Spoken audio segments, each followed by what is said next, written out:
বাংলাদেশ জামাত ইসলামীর কেন্দ্রীয় নির্বাহী পরিষদ সদস্য এবং কেন্দ্রীয় প্রচার ও মিডিয়া বিভাগের সেক্রেটারি অ্যাডভোকেট মতিউর রহমান আকন্দ বলেছেন, বাংলাদেশের ছাত্র জনতা বুকের তাজা রক্ত দিয়ে গণঅভ্যুত্থানের মাধ্যমে দেশকে ফ্যাসিস্ট সরকারের কবল থেকে মুক্ত করেছে।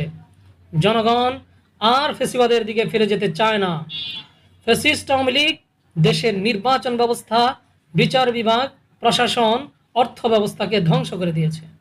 শেখ হাসিনা দেশ থেকে পালিয়ে গিয়ে ভারতে আশ্রয় নিয়েছে, সেখানে বসে সে ষড়যন্ত্র করছে। ভারতের মিডিয়া বাংলাদেশের অভ্যন্তরীণ বিষয়ে মিথ্যা কল্পকাহিনী রচনা করে বিশ্ববাসীকে বিভ্রান্ত করার ষড়যন্ত্র করছে। আমাদেরকে ফ্যাসিবাদ ও আধিপত্যবাদের বিরুদ্ধে ঐক্যবদ্ধ থাকতে হবে।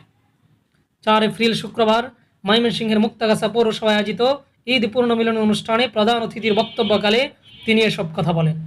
বাংলাদেশ জামাত ইসলামী মুক্তাগাছা পৌরসভার আমির আফতাবুর রহমান আকন্দের সভাপতিত্বে ঈদ পূর্ণমিলন অনুষ্ঠানে বক্তব্য রাখেন মাওলানা বদরুল আলম, উপজেলা জামাতের আমির অধ্যাপক শামসুল হক, সেক্রেটারি আবদুল্লাহ মুজাহিদ, মাহতাবুদ্দিন, মোহাম্মদ শামীম প্রমুখ।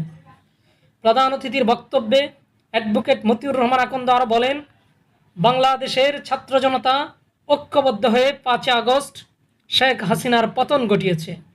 ছাত্র জনতা ঐক্যবদ্ধ থাকলে ফ্যাসিবাদ আর মাথা তুলে দাঁড়াতে পারবে না। বিগত 54 বছর ঐক্যবদ্ধ না থাকার কারণে বাংলাদেশ আধিপত্যবাদের বাজারে পরিণত হয়েছে। ফ্যাসিবাদের মূলোৎপাটনের জন্যে রাষ্ট্রীয় সংস্কার অপরিহার্য। সংস্কারের পরই নির্বাচনের আয়োজন করে নির্বাচিত সরকারের হাতে ক্ষমতা হস্তান্তর করতে হবে। তিনি বলেন, দেশের জনগণ দেশকে আর পূর্বের অবস্থায় দেখতে চায় না। জনগণ পরিবর্তন চায়। পরিবর্তনের জন্য সংস্কার দরকার। ঐক্যবদ্ধ না থাকলে সংস্কার ব্যর্থ হতে পারে। পতিত ফ্যাসিস্ট আওয়ামী লীগ ও আধিপত্যবাদী শক্তি সংস্কার কর্মসূচি বানচালের ষড়যন্ত্র করছে।